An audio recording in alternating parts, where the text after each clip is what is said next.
Ftit tal-jiem wara li ħabbar investiment ta' 50 miljun euro għal 500 appartament ta' akkomodazzjoni soċjali, il-Prim Ministru mexxej tal-Partit Laburista Joseph Muscat reġa' sostna l-impenn tal-Gvern li jgħin lil min verament għandu bżonn. F'sala mimlija nies fiċ-ċentru Laburista ta' Haddingli, il-messaġġ ewlieni tal-Prim Ministru kien favur iktar ġustizzja fl-oqsma tal-housing u l-kirjiet. Dr. Muscat spjega li żmien li dak li jkun jippretendi post tal-Gvern ta' xejn issa spiċċa u l-akkomodazzjoni soċjali qiegħda hemm għal min verament jipprova jimxi l quddiem iżda ġenwinament ma jirnexxilux. Dil-housing soċjali qiegħed hemmhekk għal min jipprova iżda ma jirnexxilux.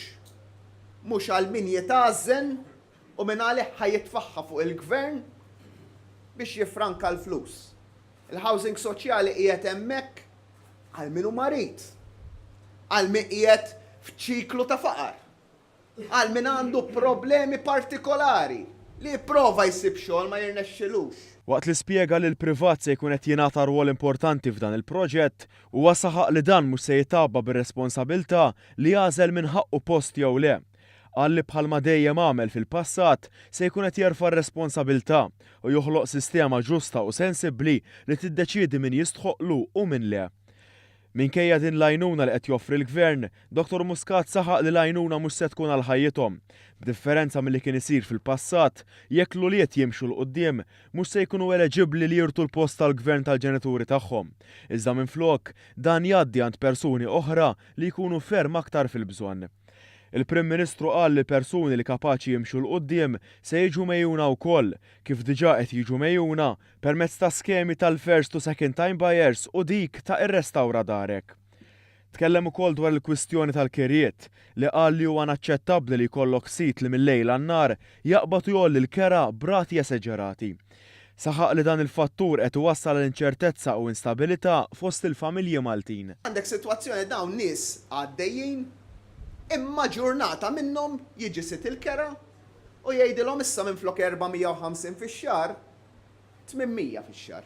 F'daqqa waħda. Jgħidulek kif ħanagħmel. U dawk in-nies jispiċċaw ta' fuqhom senduhom. Dr. Muscat tenna li se tidħol fis-seħħ liġi li tirregola dan is-settur. Fisser ukoll kif il-kwistjoni tal-kirjiet hija kkawżata mill-fatt li f'pajjiżna qed jiġu qatt ta' barranin biex jaħdmu. Xi ħaġa li sostna li mhijiex ħażina kif hawn min qed jipprova jagħti l-impressjoni. L-iktar post fejn ma tolix il-kera fid-deżert, għax ħadd ma jrid jmur joqgħod fid-deżert, min irid jmur joqgħod għax-xemx m'għandek xejn biċċa żinguwa fuq rasek. Hemmhekk malajr issib kemm trid art, kemm trid square kilometers, ħadd ma jiċċarġjak xejn. Aħna hekk mhux id-deżert, aħna din hija oażi ta' ġid, oażi ta' xogħol. Il-Prim Ministru temm jgħid li issa għandna nistennew li jkun hawn min irewweħ il-populiżmu u jbeżża bil-barranin. Iżda tenna li din mhijiex it-triq il quddiem hekk kif fi kliemu il-Malta ta' għada hija waħda li tibni l-pontijiet u mhux il-ħitan.